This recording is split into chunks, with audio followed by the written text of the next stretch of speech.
बिस्मिल्लाहिर्रहमानिर्रहीम। आज की वीडियो में हम देखेंगे न्यूटन रैप्सन मेथड की कन्वर्जेंस की कंडीशन। सबसे पहले हम न्यूटन रैप्सन मेथड की जो जनरल फार्मूला वो लिखेंगे x n plus one equals to x n minus f of x n divided by f prime of x n. आपने फार्मूला के साथ में देखा होगा कि phi of x is less than one.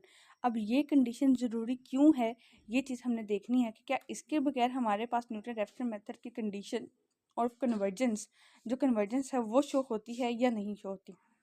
ठीक है, अब देखिए हमारे पास जो फाइव ऑफ एक्स है ना, ये वाला हमारे पास है फाइव एक्स, यानी कि ये जो टर्म है हमारे पास, ये इसके एब्सोल्यूट वैल्यू की जो प्राइम है ये हमारे पास लेस देन वन होनी चाहिए।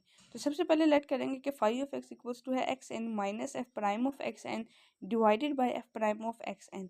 हमें यहाँ पे क्या चाहिए, फाइव प्राइम चाहिए। इसका मतलब है जो हमने इस पूरी टर्म को फाइव एक्स कंसिडर करेंगे उसका हमने लेना है डेरिवेटिव। ठीक है, तो डेरिवेटिव लेने के बाद आ जाएगा हमारे पास phi prime of x equals to one minus d by d x into f of x divided by f prime of x. इसके ऊपर हमें पता है कि क्वोशंट रूल लगता है। क्वोशंट रूल क्या होता है, डिनोमिनेटर का स्क्वायर इंटू ए, मतलब कि डिनोमिनेटर वाली टर्म इंटू न्यूमिनेटर का डेरिवेटिव माइनस न्यूमिनेटिव वाली टर्म एज इट इज और डिनोमिनेटर का डेरिवेटिव। ठीक है, इनको ओपन किया, एलसीएम लेने के बाद ओपन किया तो दो टर्म्स कैंसिल आउट होगी, बचा के हमारे पास f of x f prime of double x divided by f prime of x का स्क्वायर। ये चीज़ बच गई हमारे पास। अब उसने क्या कहा था कि जो कंडीशन थी वो ये थी कि apps five prime of x की जो एब्सोल्यूट वैल्यू है ना वो लेस देन वन हो।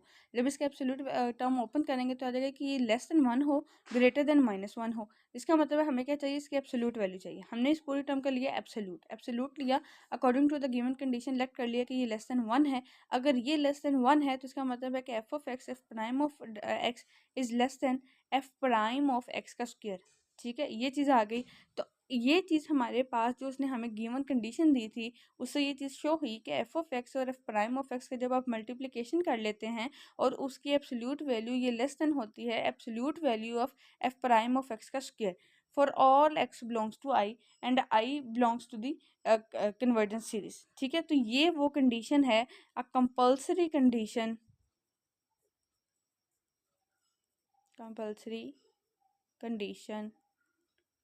for convergence of Newton-Raphson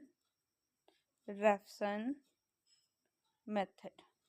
तो ये चीज़ वो अक्सर जो है वो एमसीक्यूज में और शॉर्ट में पूछ लेता है, इम्पोर्टेंट। तो आज हमारी न्यूटन रेफसन मेथड की जो ये जो कन्वर्जेंसेस थी ये सारी कंप्लीट हो चुकी हैं।